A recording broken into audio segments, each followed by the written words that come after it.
In 2011, I had a rough year for injuries, and I broke my big toe at the beginning of the year, and I had to get my first surgery to fix it. I missed out on competing at the Canada Games representing Nova Scotia in my home city that year, and it took me about 6 months to get back to start full training again, which is a really long time for a gymnast. But every day after my surgery, I was back in the gym doing whatever I could. Conditioning, strength, flexibility, trying to work on my weaknesses to get stronger for my comeback. In the fall of 2011, I had my first competition back, and I was so excited. It was held in France, and the competition was going great. And in my final event of the competition, in the one-touch warm-up, I dislocated my elbow and broke my thumb. And they were on opposite hands too, so I only had 4 fingers to work with. Really tough. So we only had a few months after that until the beginning of the 2012 season, which included many important competitions, which I had to compete in to even have the slightest chance of being invited to the Olympic trials or make the Olympic team. And with the pressure on and my Olympic dreams hanging in the balance, I had to make a choice. Will I battle this challenge with positivity, or will I let my negative circumstances define my fate? And that's just it. It's great to want to have a positive mindset, but if you don't choose to be positive when it matters most, your want means nothing. Instead of thinking about why this was happening to me again, we chose to be positive and aggressive, hoping to be ready in time. Any negative thinking would have taken away time we didn't have. We had to give it a shot. So I paired a positive mindset with endless hours of hard work and support from my coach, family, physiotherapist, and teammates.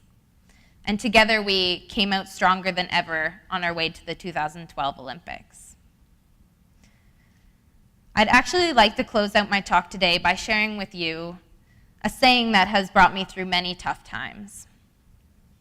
It's something that my mom always used to say to me. Never let anyone else tell you what you can or can't do. Don't let them set your limits. So this quote here is something that I like to share, especially when I'm talking to younger athletes or younger kids. Dream big, don't let anyone else set your limits. When I was younger, I wasn't good at the uneven bars at all. They were my worst event by far. Other coaches even told my coach that I should probably give up training bars because I was so bad at them and just to focus on other events and become an event specialist. But I didn't want to give up on bars because I wanted to become an all-around gymnast someday. From there, we worked really hard for many, many years, lots of tears and crying. But now it is one of actually my strongest events. And at the Rio Olympic Games, it was my highest scoring event. So it went from being my worst to one of my best. So that's one of my proudest accomplishments. And the same thing with my flexibility and artistry. I'm a power gymnast, and I've always struggled with this aspect of gymnastics. And I was always told I wasn't good enough at it. But again, we have stuck with it and improved so much over many years instead of giving up. I used to get told that I danced like a farmer by coaches because I was not good at it. So I took some ballet lessons and worked really hard and started to listen to the music, and it got better. But can you imagine if I had given up on being an Olympic gymnast just because someone told me I wouldn't get better at it? Can you imagine if you did? What you might be able to take away from this is that a lot of people will tell you that you can't do something, you're not the right fit, or you're not good enough. But thinking positively and ultimately believing in yourself is good enough. So while we may not be children anymore, and where positivity may be harder to come by in a natural way, the toughest part ultimately comes down to your mindset and choices. Thinking positively or changing the way you think is like gymnastics. You have to practice to get better. So thank you all for having me and for taking the time to listen to me speak tonight. And I think we have some time for some questions, if anyone has any. If not, that's fine too. But yeah, they're, oh yeah, hi. A typical day for me.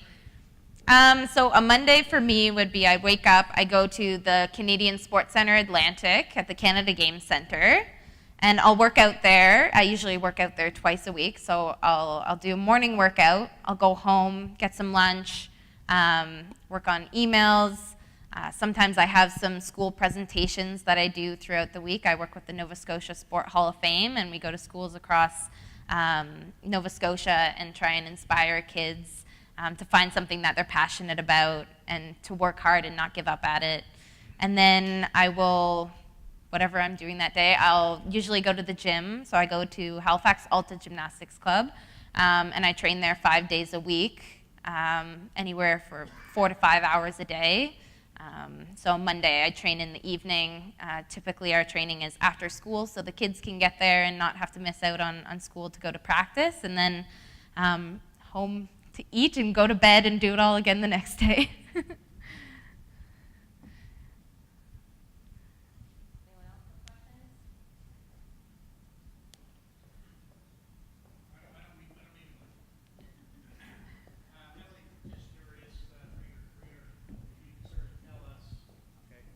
I have to use the mic.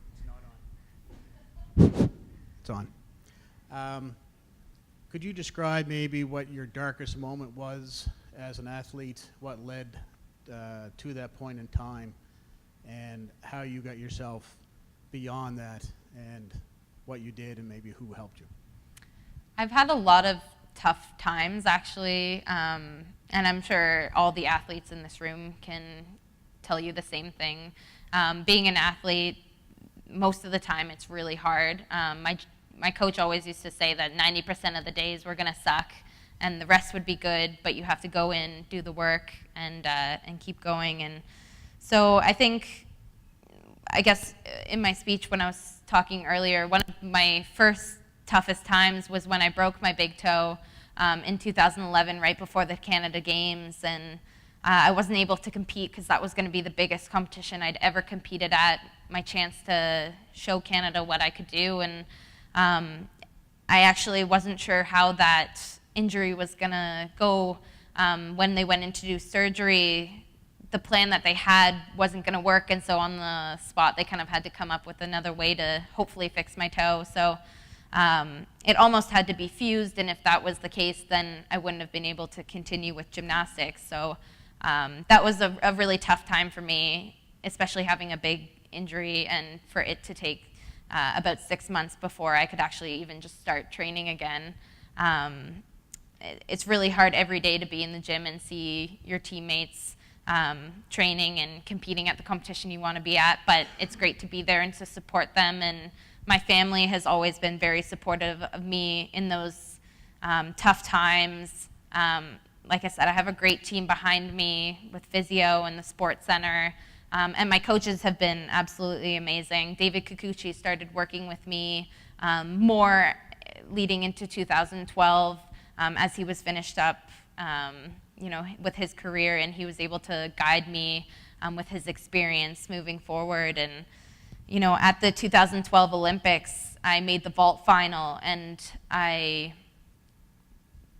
had this amazing vault that I was planning on competing, and I face planted and broke something in my foot, and that wasn't how I wanted to end my Olympic competition. So coming home after that was tough, but I had the chance to compete at the Olympics, and coming home to a great team to be able to move forward and go from there, it made it easy. But I'm very lucky to be from Nova Scotia and from Halifax. The support we have here in the community is just incredible, and I couldn't imagine doing this anywhere else. So I'm very lucky for that. But there's lots of tough times that come with the sport. Falling at the Olympics after you've prepared for 4 years, that's not really how you want that to go. But at the end of the day, it's okay. You get back up and you keep trying, and you've got this team behind you supporting you. So I've been pretty lucky. I've I've had a lot of accomplishments, which we heard earlier, but not every competition has gone great for me. I've had a lot of falls. This past World Championships, I made the beam finals again, and I think I've made the beam finals a few times at a big World Championships, and every single time I've fallen off the beam. And so this World Championships, I stayed on the beam, so that was an incredible accomplishment for me after many, many years of trying to just stay on the beam in the final. But yeah, there's lots of good and bad that comes with the sport.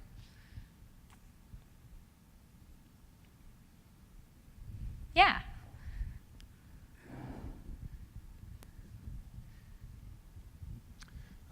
Here we have a room full of accountants, and we hate pain.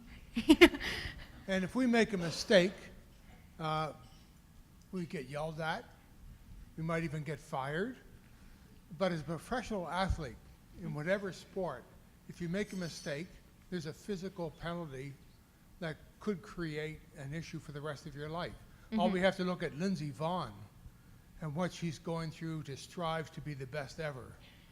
Or Sidney Crosby with his concussions. How do you rationalize doing what you do, knowing when you make a mistake, you're going to hurt yourself? How do you just rationalize that this is a good thing to do? Well, I love the sport. I don't know why. I think we're all crazy. But, we take a lot of precautions, and we have lots of mats in training.